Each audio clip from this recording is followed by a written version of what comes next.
It started with a look, not an action, not a word, just the way a young black student's face looked to his principal. By the end of that day, his life at school would be shattered, and a hidden war would erupt in the heart of the community. This isn't just a story about prejudice.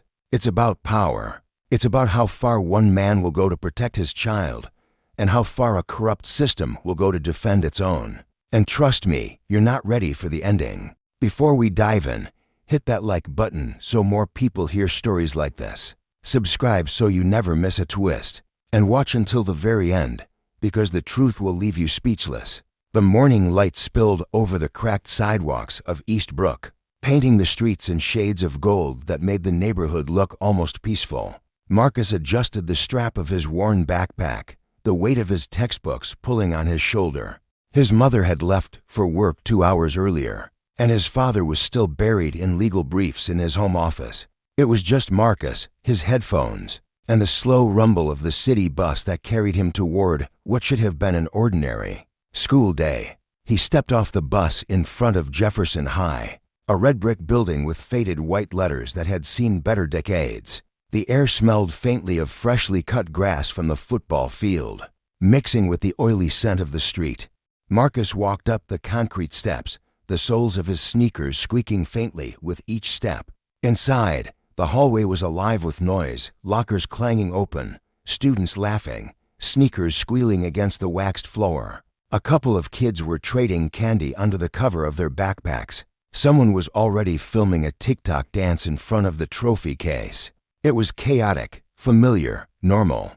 Marcus kept his head down. He wasn't the type to make waves. Honor roll student, no detentions, no fights. The only reason most teachers knew his name was because they liked to use him as an example of good behavior in front of the troublemakers. But that morning felt different. Halfway to his locker, Marcus felt it. A shift in the air, like a draft of cold wind that had nothing to do with the weather. His eyes flicked up, and that's when he saw him. Principal Harris.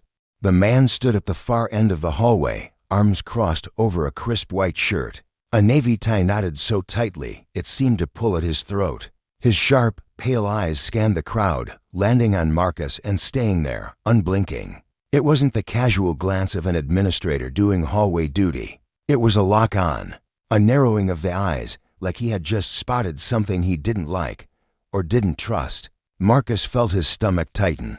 He hadn't done anything wrong. His phone was in his pocket, his homework was in his bag, and he was walking to first period like everyone else.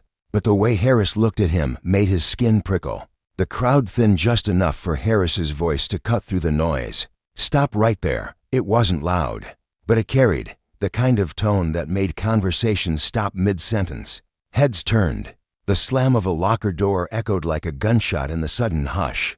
Marcus stopped. "Is something wrong, sir?" His voice was steady, but his pulse wasn't. Harris started walking toward him, his footsteps deliberate, each one clicking against the tile floor. "You look suspicious," he said flatly, like he was stating the weather. Suspicious. The word didn't land like an accusation, it landed like a verdict. Marcus didn't even know how to respond. Suspicious for what? Walking to class existing? I don't understand, Marcus started, but Harris cut him off with a raised hand. "Office. Now." The command left no room for questions. Marcus adjusted his backpack, feeling the heat of dozens of eyes on him as he began the walk. A few kids whispered. Others just stared, their faces unreadable. Somewhere behind him, he heard the faint click of a phone camera. It was a short walk, maybe 30 steps to the office, but each one felt like it was pulling him deeper into something he couldn't see, something that, in just a few hours, would change the trajectory of his life. Principal Harris's office was colder than the hallway, the hum of the air conditioner filling the silence like static. The blinds were half closed, letting in thin strips of light that fell across the desk in sharp lines, almost like prison bars. Marcus sat in a stiff plastic chair, his backpack still slung over one shoulder, as if keeping it there might somehow anchor him to the version of his day he'd expected to have. Harris didn't sit right away. He stood by the door for a moment, staring at Marcus as though memorizing him, as though committing his presence to some mental file. Then, with slow deliberation, He walked to the desk and lowered himself into the leather chair, which let out a tired creak. "You were wandering the halls this morning," Harris began, his tone carefully measured, like every word was part of a statement he'd rehearsed. "I was walking to first period," Marcus replied, keeping his voice calm. Harris tilted his head slightly, looking around, avoiding eye contact. "Acting suspicious," Marcus frowned. "I don't know what you mean by 'don't interrupt me.'" Harris's voice hardened, cutting off Marcus mid-sentence. For a second, the only sound was the ticking of the wall clock. Harris leaned forward, folding his hands together. "We've had thefts recently. Students sneaking into places they shouldn't be. You match the profile." Marcus's pulse kicked up. The profile. He knew exactly what Harris was implying, even if the man didn't say it outright. He'd heard his father talk about coded language, how racism sometimes hid in phrases that sounded neutral on the surface, but carried a heavy history underneath. "I haven't taken anything," Marcus said, his voice firm this time. "That's what they all say." Harris almost smirked, as if he'd been waiting for that exact response. "You've been on my radar for a while, Marcus." That part hit harder than the rest. Marcus had never even been late to class, let alone caused trouble. What did "on my radar" even mean for someone like him? Harris opened a manila folder and slid out a sheet of paper, the school's suspension notice form. The sound of it scraping against the desk felt louder than it should have. "Effective immediately," Harris said, scribbling his signature at the bottom without breaking eye contact. "You are suspended for 3 days. Pending investigation." Marcus stared at the paper. Across the top, in bold black letters, it read, "Behavior, suspicious conduct. No description. No incident report. No evidence." "This isn't fair," Marcus said, the words escaping before he could stop them. "You're punishing me for nothing." Harris set the pen down with a quiet tap. "The safety of this school comes first. If you don't like it, you can take it up with the district." Marcus's throat tightened. He thought about arguing, about demanding proof, but the look in Harris's eyes made it clear. This wasn't a conversation. It was a sentence being carried out. He stood slowly, taking the paper.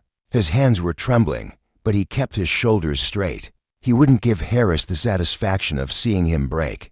"Gather your things," Harris said, already turning his attention to another stack of papers on his desk. "Your parents will be notified." The office door closed behind Marcus with a heavy thud. The hallway outside seemed quieter than before, the noise muffled, almost distant.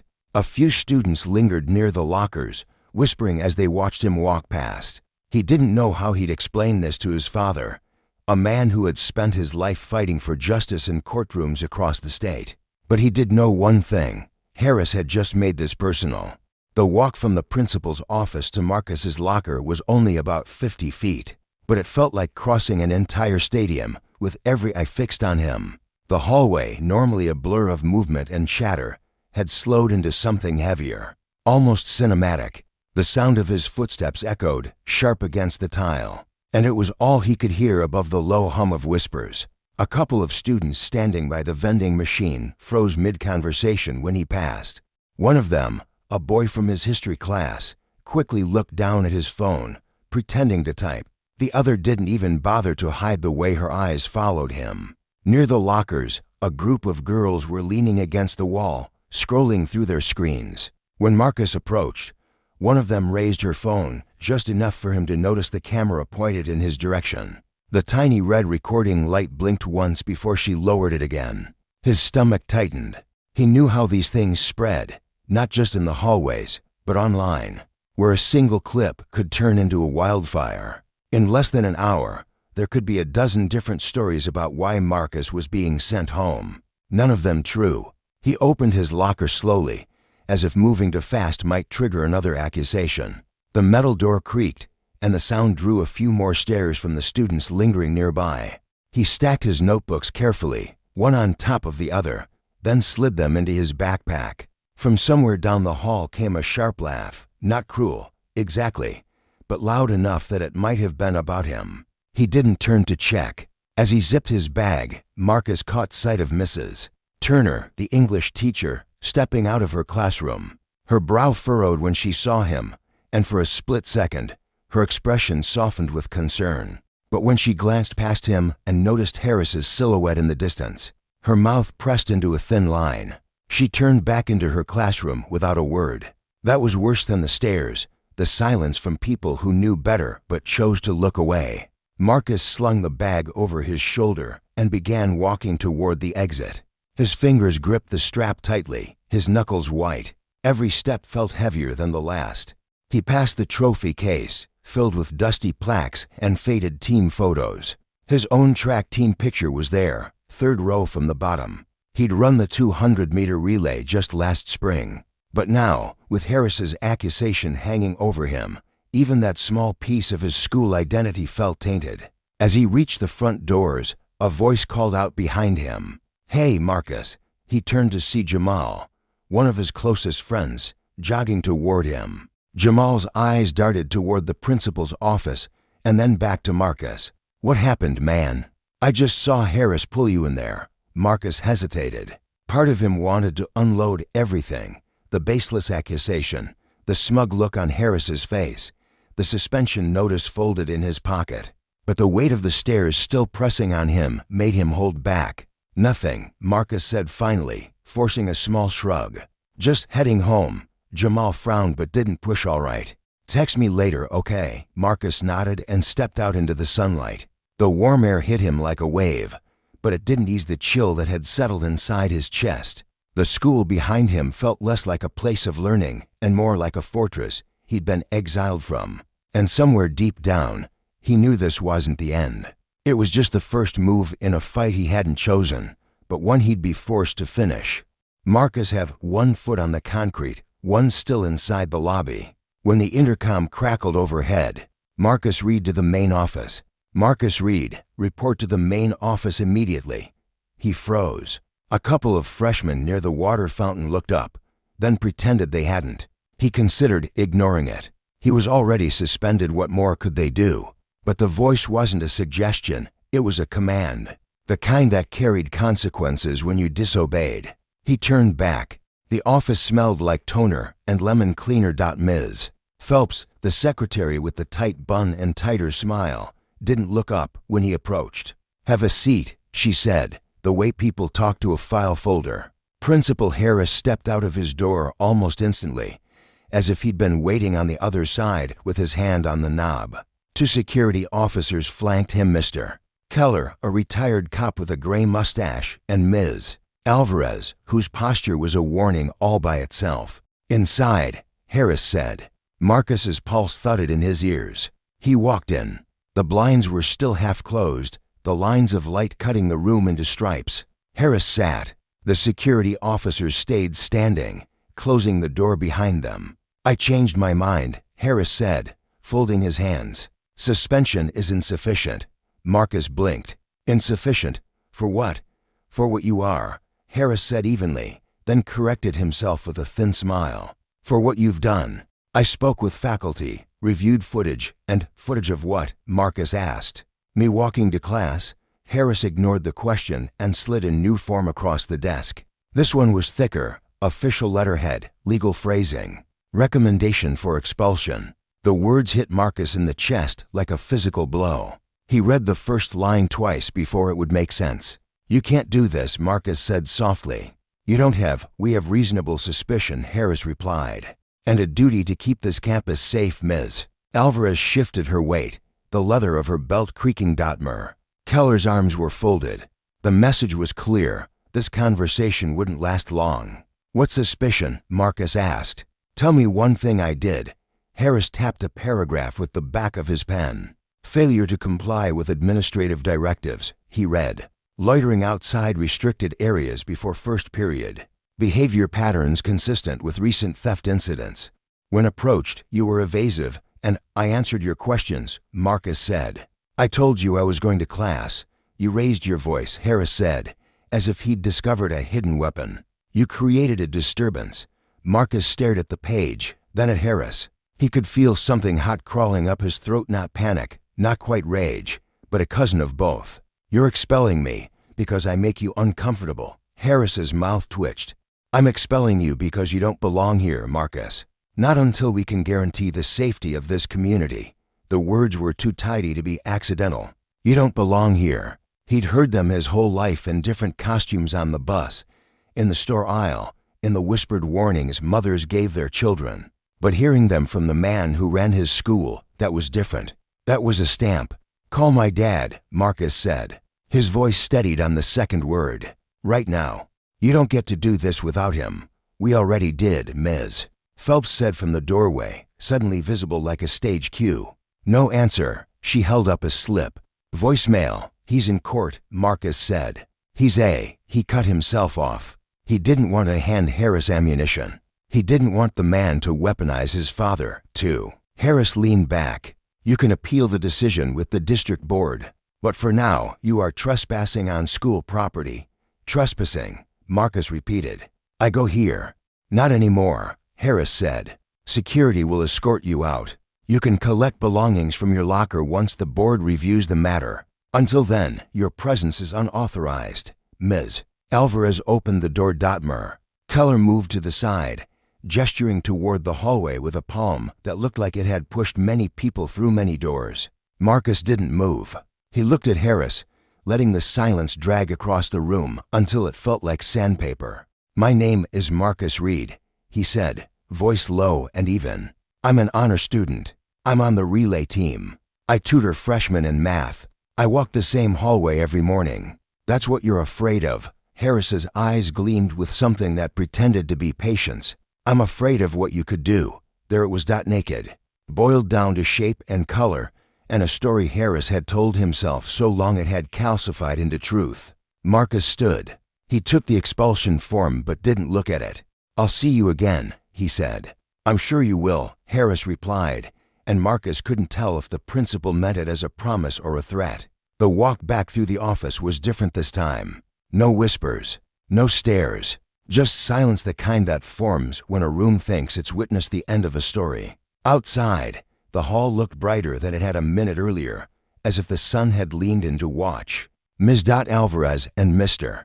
Keller followed a step behind, not touching him, not rushing him, just pressing him forward with their presence. At the front doors, Mr. Keller pulled one open and held it there, a doorman to humiliation. Marcus paused at the threshold. He could see the parking lot, the street beyond it, the bus stop, the whole map of the life he had walked without thinking. Then he stepped out. The door shut behind him with a heavy metal clang. He didn't flinch. On his phone, a notification lit the screen. New email from Jefferson High, disciplinary action. Another ping. Attendance update, withdrawn. It was already moving without him, the machine doing what machines do. His reflection flickered in the glass, and for a second he saw a boy being erased in real time. He took a breath that scraped, then another. "Okay," he whispered to the morning air. "Okay." He wasn't talking to the school or to Harris anymore. He was talking to the storm he felt building. The bus pulled away in a cloud of diesel exhaust, leaving Marcus on the corner with his backpack hanging heavy against his spine. He could have taken a seat, pretended he was just skipping a day, stared out the window while the city blurred past. But he didn't want to be trapped in a moving box with strangers watching him in the reflection of the glass. So he walked. The streets of East Brook were loud with the usual weekday noise, delivery trucks double parked, a woman yelling into her phone outside the laundromat, the high whine of a table saw from somewhere behind a construction fence. But to Marcus, it all sounded muted, as if someone had slipped cotton into his ears. Every step felt mechanical. His thoughts circled the same images: Harris's narrow-eyed stare, the bold black letters on the expulsion notice, the cold certainty in his voice when he said, "You don't belong here." He passed Carter's Deli, the one where his dad sometimes picked up sandwiches after late nights at the courthouse. Murdoch Carter waved from behind the counter, but Marcus didn't wave back. If he opened his mouth right now, he wasn't sure what would come out. His phone buzzed. "Jamal, yo, they're saying you got caught stealing laptops.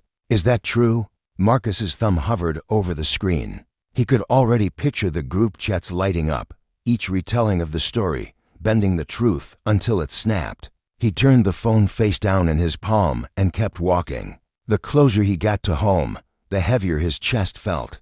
His father's office window faced the street.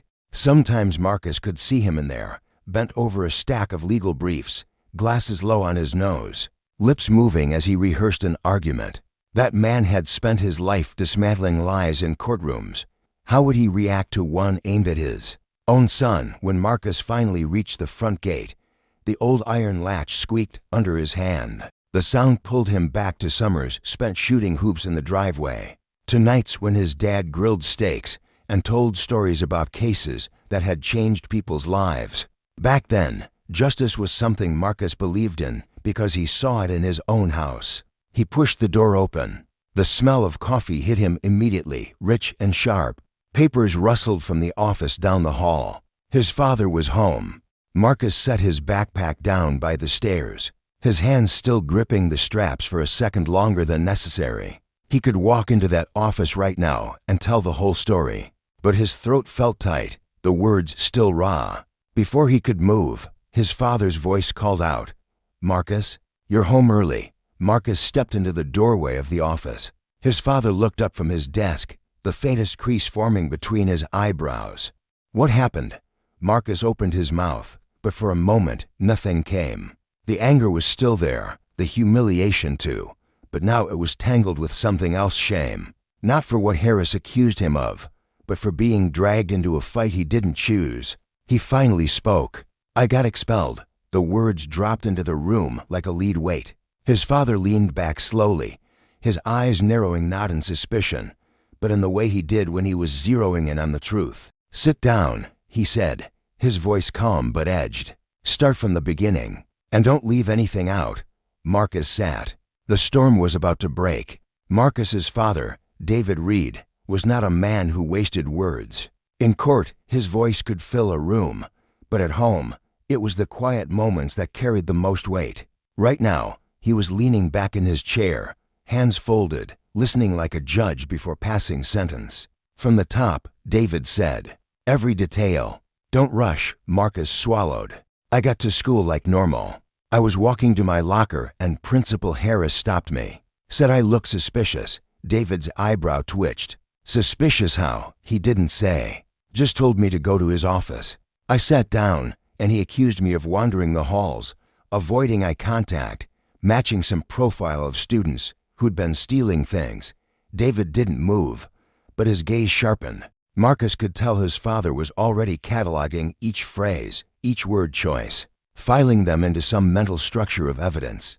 "I told him I didn't do anything," Marcus continued. "He didn't care. Said I'd been on his radar. He suspended me on the spot." Then Marcus paused, the heat in his chest flaring again. "Then he called me back in and changed it to an expulsion."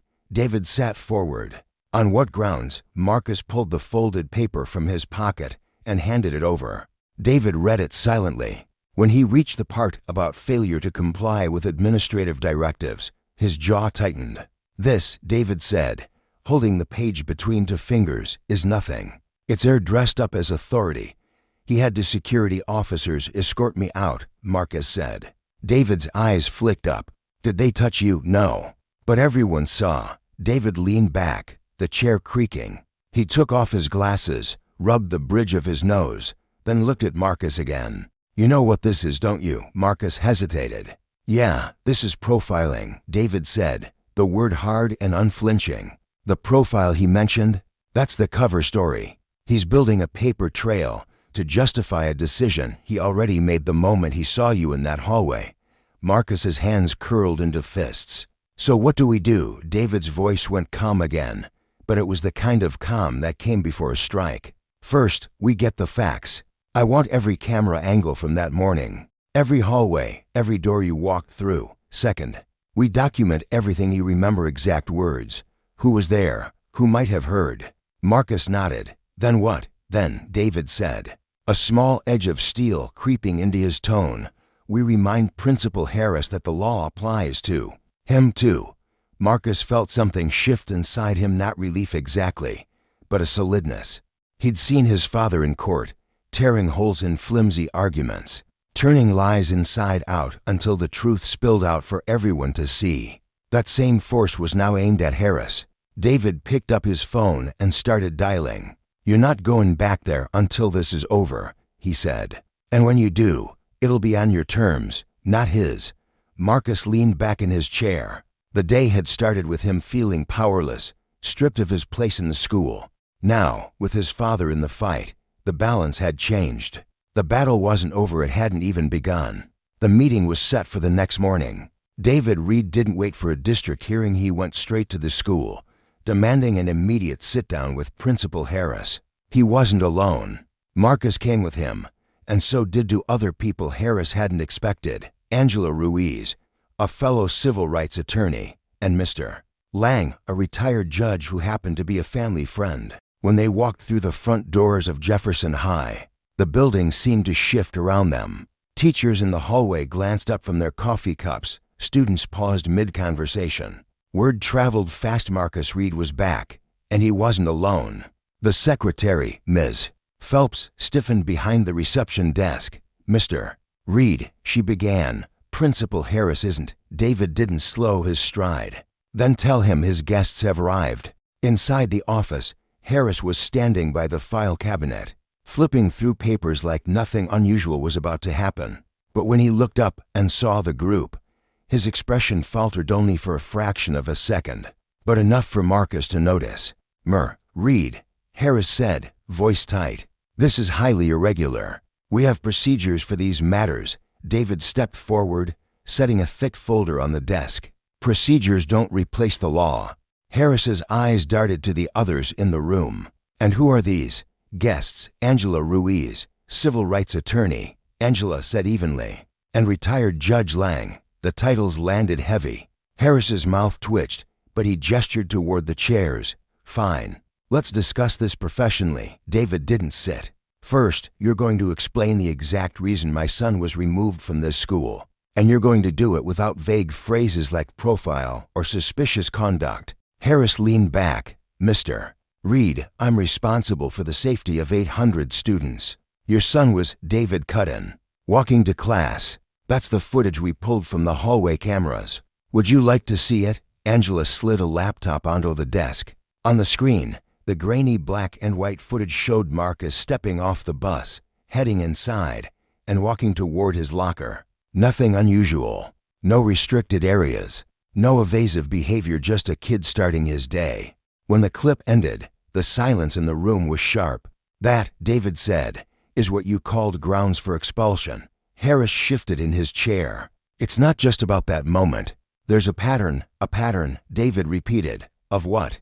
"Being black in your hallway." The air in the room seemed to tighten. Harris's eyes flicked to the security officers outside the door, as if calculating his options. "Mr. Lang finally spoke, his voice slow and deliberate.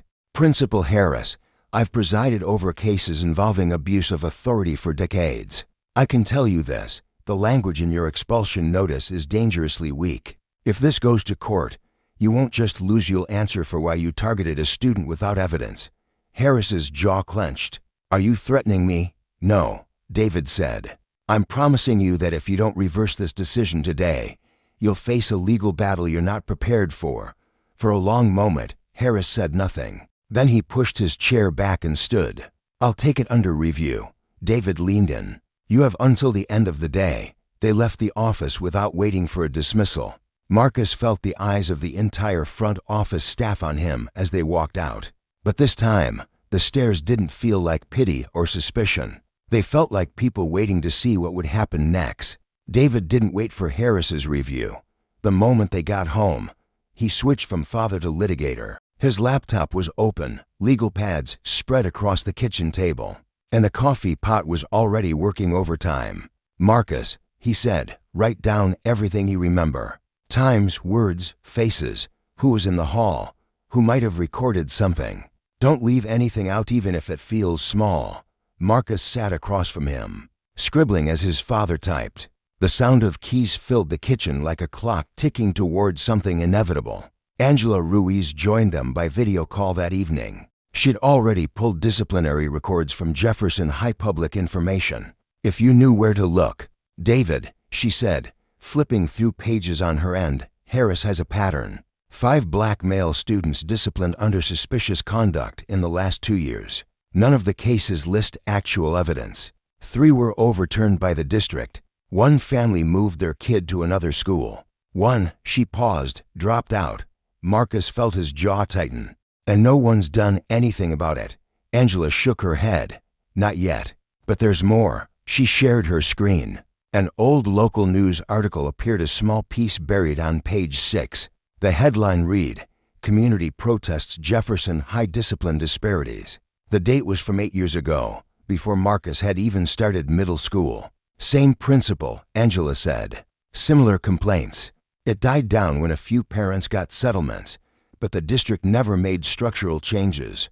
David's eyes narrowed. He's been doing this a long time. Marcus leaned forward. So how do we prove it's not just me? That it's a pattern? We connect the dots, David said. Records, testimonies, video. And we put pressure where it hurts public opinion.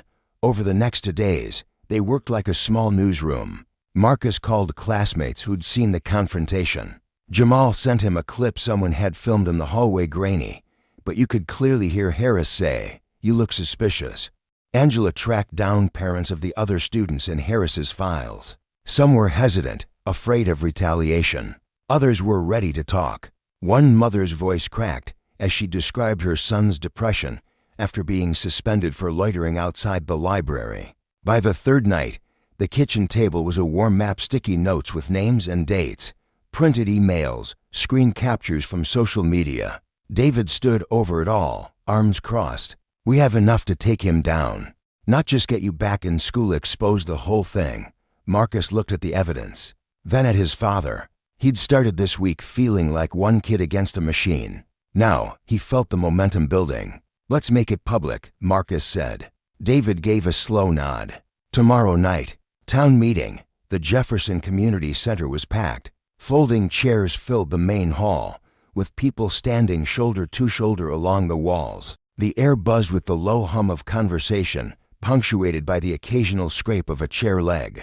Marcus sat in the second row beside his father, scanning the faces in the crowd. Students from school, their parents, local reporters, even a few teachers sat scattered among them. Jamal gave Marcus a quick nod from across the aisle, phone in hand, already recording. At the front of the room, a long table faced the crowd. Behind it sat the district board members, and in the center, Principal Harris. His tie perfectly straight, his face composed like this was just another meeting on the calendar. When the chairwoman called the meeting to order, Harris was the first to speak. His tone was measured, almost bored. "As I've said, my priority is the safety of our students. My decision regarding Marcus Reed was based on David stood, not waiting to be recognized." "On what, exactly, Principal Harris?" "Because the footage from that morning shows my son walking to class. No rule broken. No threat posed." A murmur rippled through the audience. Harris's jaw tightened. "As I explained, it was based on a pattern of behavior." Angela Ruiz rose from her seat in the back, holding up a folder. "Then maybe you can explain why 5 other black male students in the last 2 years were disciplined under the exact same vague charge, suspicious conduct, without evidence." Gasps and whispers spread through the crowd. Someone shouted, "Yeah, explain that." Harris tried to speak, but David stepped forward, laying a printed chart on the table in front of the board. "Here's the pattern. Same language, same lack of proof. And in 3 cases, the district overturned your decision because it violated students' rights." The chairwoman adjusted her glasses, scanning the pages. "These are serious allegations, Principal Harris." "They're not allegations," David said. "They're records. And we also have video." Jamal, grinning now, stood and held his phone high. The grainy clip played through the community center's speakers, Harris's voice. "Clear and unmistakably, you look suspicious." A heavy silence followed. Harris's face stayed frozen, but a faint red crept up his neck. A woman in the crowd stood. "That's exactly what he said to my son last year." Another man rose beside her, anger sharp in his voice. "And mine, 2 years ago." The room swelled with voices, parents calling out their own stories. Some were shaking, others shouting over one another. The board members looked from the crowd to Harris, their expressions shifting from neutrality to unease. Finally, the chairwoman raised her hand for quiet. "Given the evidence presented, we will be conducting a formal review of Principal Harris's conduct and the disciplinary procedures at Jefferson High. Effective immediately, Marcus Reed's expulsion is rescinded. The crowd erupted cheers, applause, relief. Marcus felt the knot in his chest loosen for the first time in days. But when he looked at Harris, the man wasn't defeated. His eyes locked on Marcus, and in them was something cold. Something that promised this fight wasn't over. The meeting ended, but the conversations didn't. People crowded around David and Angela, shaking hands, thanking them, asking how they could help. The board members left quickly, heads down, while Harris slipped out a side door without another word. Outside, the air was cool and damp, the scent of rain hanging just above the street. Marcus stood on the sidewalk, watching headlights slide past on the wet asphalt. For the first time since that morning in the hallway, he could breathe without feeling the weight of someone else's judgment pressing on his chest. "You did good in there," David said, stepping beside him. "I didn't even say anything," Marcus replied. "You didn't have to," David said. "You showed up. That matters." They started walking toward the car. Behind them, the community center's glass doors swung open as more parents spilled out, still talking about what had happened. Marcus caught snippets, finally calling him out. "About time. Wonder how many others." "Do you think they'll fire him?" Marcus asked. David's expression was thoughtful. "Maybe. Maybe not. People like Harris are good at surviving. But now he knows we're watching. And so does the district." Marcus nodded, but the truth was, the victory felt incomplete. Yes, he was back in school. Yes, the lies had been exposed. But the look Harris had given him before slipping out that cold promise still echoed in his mind. 2 days later, Marcus returned to Jefferson High. The hallway felt different. Some students gave him high fives, others just stared. A few teachers smiled, the kind of quick, cautious smile you give when you're not sure if it's safe to show where you stand. He walked to his locker, opened it, and for a moment just stood there, hand on the door, looking at the track team photo taped inside. He was back, but the space felt altered, like someone had moved the walls a fraction of an inch while he was gone. At lunch, Jamal slid into the seat across from him. "So what's next? You gonna keep your head down or?" Marcus looked around the cafeteria, at the clusters of students, at the teachers on lunch duty, at the security guard by the door. "No," he said finally. "I'm not keeping my head down anymore." Jamal grinned. "Then Harris better watch himself." Marcus didn't smile back, not exactly. But his voice was steady when he said, "He's not the only one." That night, as he lay in bed, Marcus thought about the fight they'd won, and the ones still ahead, not just his, but for every kid who'd been told they didn't belong. His father's words echoed in his mind. Procedures don't replace the law. Sleep didn't come easily. But when it did, it wasn't the hallway or Harris's face that filled his dreams, it was the sound of voices, rising together, refusing to be silenced. Sometimes, justice feels like a finish line. Other times, it's just the first step in a longer race. Marcus got his place back, but the fight for change had only begun. What do you think? Was justice served here, or is this story still unfinished? Let us know in the comments, and if this story moved you, hit like, subscribe, and share it so more people hear it.